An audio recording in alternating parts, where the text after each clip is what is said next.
everybody and welcome back. My name's Alison, the online piano and the online violin tutor. Today is a tutorial. It has actually been requested on my tutorial request video. This is of Beethoven's Moonlight Sonata. It's a piano sonata, op.27 number 2, first movement, but more commonly known as Beethoven's Moonlight Sonata. There are lots of versions of this going around, possibly some in different keys. It's a very well-known piece. I think people tend to know the beginning part of the sonata.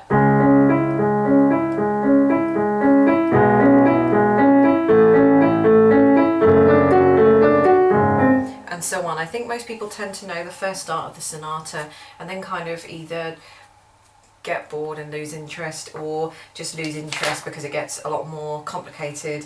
And on my copy is 1, 2, 3, 4, 5 pages long. So there's quite a lot to learn for the amateur enthusiast pianist, if you like.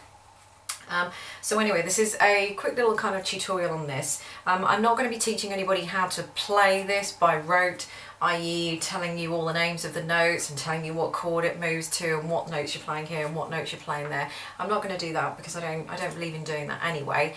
But this is maybe a more intermediate to advanced kind of tutorial for anybody out there that has had a go at the Moonlight Sonata, maybe a little bit stuck on a few things, trying to interpret the music. What does it mean here? What are those notes there?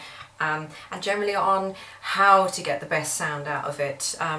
You know that you can always play what it says exactly on the music, but then there's a difference between someone playing exactly what it says on the music and then someone who's put a little bit more thought into how they're going to portray the actual music, and then you get a whole different kind of version. So it's just looking a little bit deeper into the music rather than just exactly what you see there. So I've made a few notes for you so I remember to put in, tell you everything that I've thought out for this piece. So it's in C sharp minor. It's not the best of keys really, but it's a key nonetheless, C sharp minor. When you actually get going, the notes actually tend to fall quite nicely under the hands. When you look at the start and you see those 4 sharps, your heart kind of sings because you think, oh no, because you've got the dreaded G sharps and the D sharps as well. Most of the time pianists, we're not used to playing D sharp so much. They're one of the awkward notes. But actually this is C sharp minor, or the relative major, E major. It does actually fall quite nicely under the fingers, so that's a good thing about it. So it sounds scary, but honestly it isn't. If you can get hold of the proper copy of this as well, the one in C sharp minor, that's much better than having maybe an abridged version, a slightly easier version in a slightly key that's been cut out. They're great and they're good to do, but if you want to go straight in for the big one, then getting the proper copy of this is great. It says Adagio sostenuto, so it's slow and sustained. You've probably all guessed that it's sustained anyway because it is a kind of sustainy and soft piece anyway, so it's quite slow. In versions that I've heard, and even my version, they all vary in terms of speed. Some people play it a little bit faster. I've heard some versions that are a lot slower. I guess just whatever you feel is right for this piece. Everybody's individual, everybody's going to play it a different way, so whatever speed you feel comfortable, adagio being, then that's fine. So basically the whole thing is made up of more or less octaves in the left hand that either hold for 4 beats or are 2 beats in a bar, sometimes 1 beat octaves as well. But generally all the way through you've got octaves that are sustained. So the left hand really isn't really that much trouble. If you can't read some of the lower notes in the octaves, just read the upper note, because they are, everything is, I think, having a quick scan at this, having a quick play through, everything is actually in octaves with the left hand. So if you can work out the upper note, the lower note is the octave of the upper note that you've just worked out. Now the right hand is full of triplets all the way through here. You have got some other notes added in, but I'm just going to talk about just the basic triplets that you've got in there first of all. So it's almost like it could be in 12/8. It sort of has a 12/8 feel to it. 1, 2, 3, 4, 5, 6, 7, 8, 9, 10, 11, 12. Try not to think of it in 12/8 because they are triplets. Triplets essentially are 3 notes crushed into the same time value as 2 notes. So you've always got to have that feeling of having a triplet.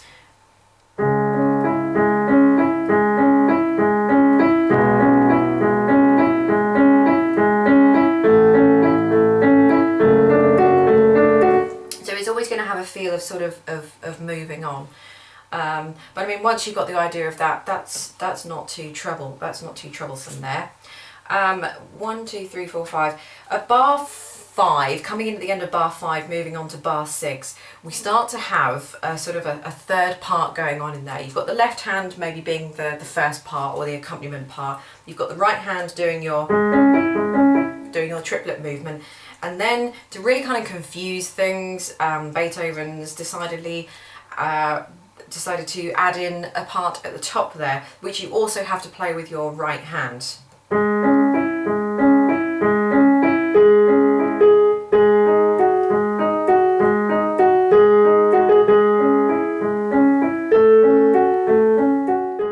So what you're going to try and do there is to sing out that top part. So imagine if your left hand was playing the bass part, well, which it is anyway, and then you had another hand or whatever, but you don't anyway, to play the triplet part. You need to make sure that that top part sings out, that you're going to be playing with the upper part of your hand, maybe like fingers 4 and finger 5. I know it's very, very difficult to do, but we don't want to have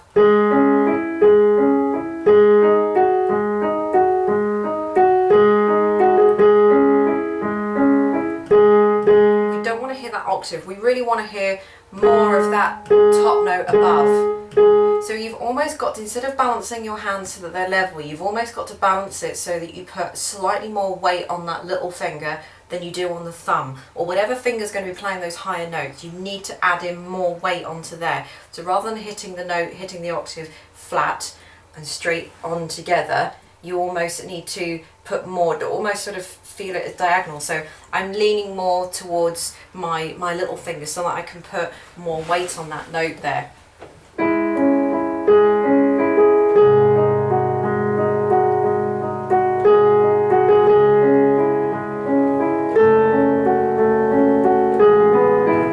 So it is quite a difficult thing to do, but I mean, you know, this is all part of the song, and this is what I'm helping you to do. To try to single out those top notes by putting more weight on those top notes. You still got to make sure that you get the octave underneath it, which is the start of the triplet, but try not to bang so hard on that. I know it seems very difficult to do, but what you could do is maybe just try a few octaves,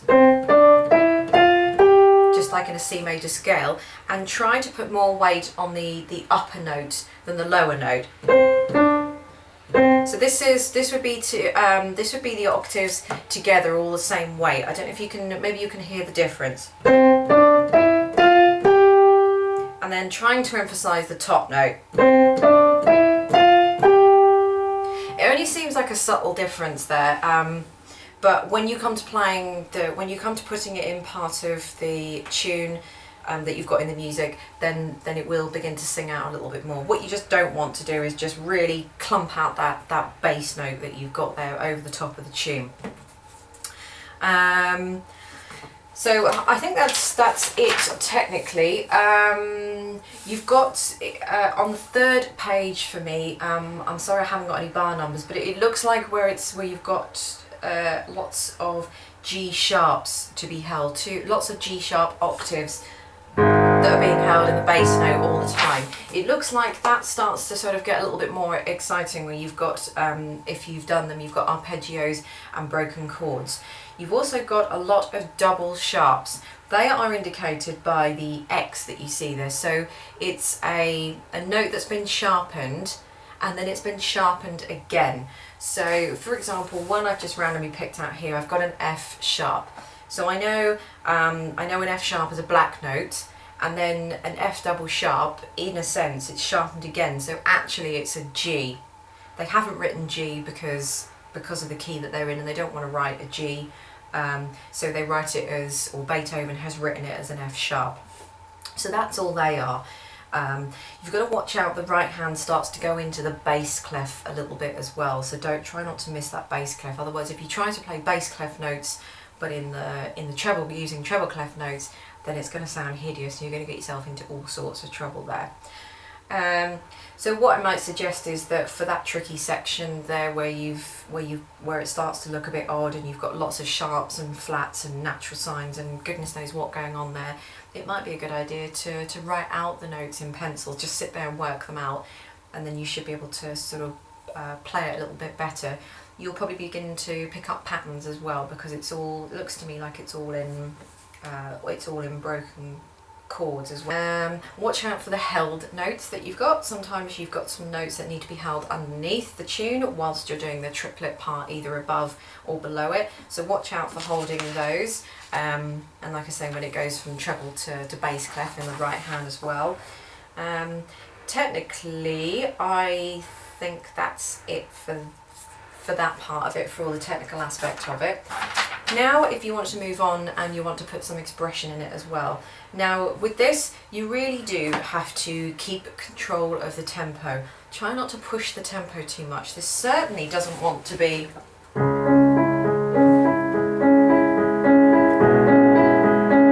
I personally think that's a little bit too fast.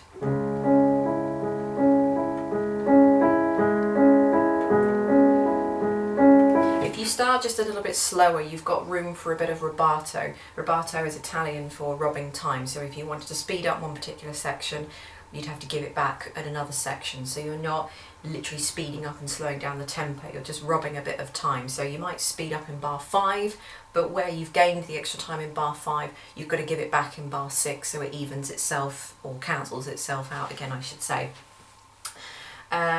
You might want to use some soft pedal. Obviously you've got to use a sustain pedal. You might be lucky enough to tell you where it's in your part to tell you where you're going to have to change pedal, but I would just say pedal for the left hand. So whenever you've got to change your left hand chords or your left hand octaves, that would be a good place to change the pedal. Or when you've got the extra upper tune that pops up in the right hand as well, you might just want to keep an ear out for that. You might need to change again when you've got some other notes going on in the right hand. So use your ear, always use your ear when you pedal, always pedal for the ear. So yeah, you might want to use some soft pedal on this as well to start with, because it is very soft. That would be your left hand, so the sustain pedal's on the right and the soft pedal is on the left hand side. So follow the dynamics that you've got in your part. They're the dynamics that Beethoven has put in, but follow them. If you want to add in some extra sort of mini dynamics yourself, a good rule of thumb is if the music seems to be sort of going up in stage, if it seems to be going higher up on the stage or higher up on the piano, you can try and get louder a little bit. If it's going further down the piano, so the notes are going lower, then you can lower the sound and you can diminish it a little bit, so you can have a little bit of kind of light and shade going on in there that you might want to put in yourself. And you might just want to sort of do that bar by bar, just sort of depending. So for the first, if I do the first 3 bars, so I want to keep the same dynamic here, but it starts to get a little bit more exciting in the next bar, so I think I might just want to add in some extra dynamics.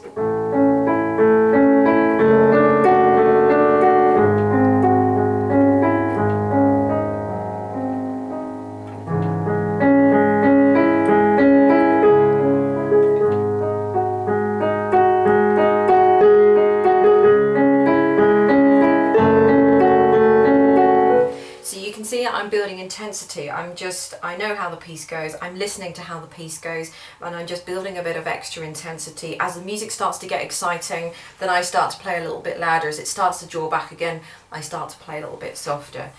You might have noticed as well that I just maybe slightly paused or slightly hesitated going from one phrase to another. I did that at the end of bar 4 going into bar 5.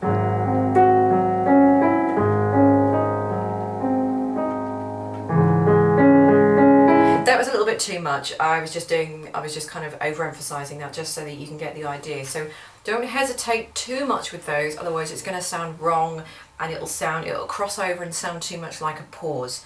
So most of these things that I'm saying here, they're very, very subtle. In fact, somebody with an untrained ear might not even be able to tell the difference of what you're doing there, but you'll know you're doing it if you've got a nice piano and you are playing to people who do play the piano as well and do understand, or maybe they're better than you in terms of they've had more experience, or they've been playing longer, or it's your teacher, for example, then they will notice the difference. Putting it all together, you can always tell the difference between someone that's just sat there and played exactly what they see on the music than someone who's had a little bit more thought to it and tried to add in their own kind of style and their own interpretation. There's no right or wrong with interpretation. I always say that. It's just whatever you want to do, whatever you feel, as long as the music, you don't kind of mar the performance by going way over the top with it, and that sort of thing. So you can build throughout the phrases, and you can hesitate at the end of phrases ever so slightly. It's almost as if you're just hanging on to the phrase, just hanging on the end of the cliff until it moves on to that next section. So it creates a feeling of suspense there. Don't forget when you're playing this to always have a forward motion feel with this. You don't want to feel like the whole thing's going backwards, or it's going to get really boring.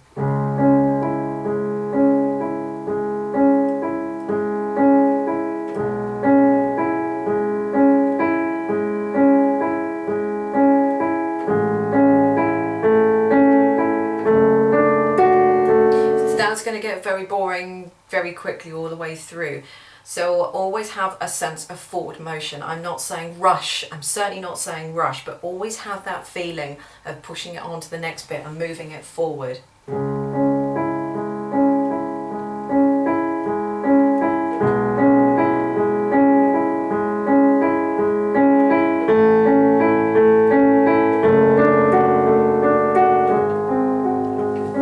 So speed will have a lot to do with this, and the speed, think very carefully about the speed you take it. Don't just go in there, because depending on what expression you might want to put in, when you want to build, when you don't want to build, when you want to hesitate, all of those things will come in with the speed, and the speed will determine on how well you can do those things, and what you can add in here and what you can add in there and everything.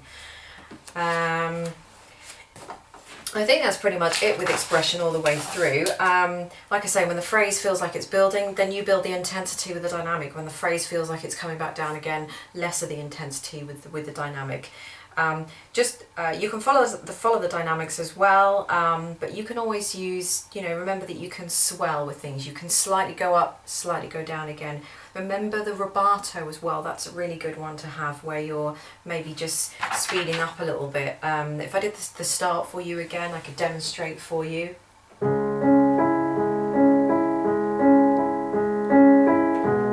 So I might want to do some rubato in the next bar coming up.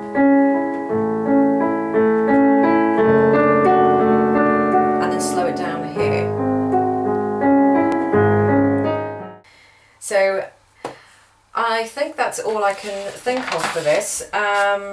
Leave some comments in the bar underneath if you want me to just explain anything else. But think of expression, rubato, building up, hesitations, keeping it nice and soft. Be careful with your speed.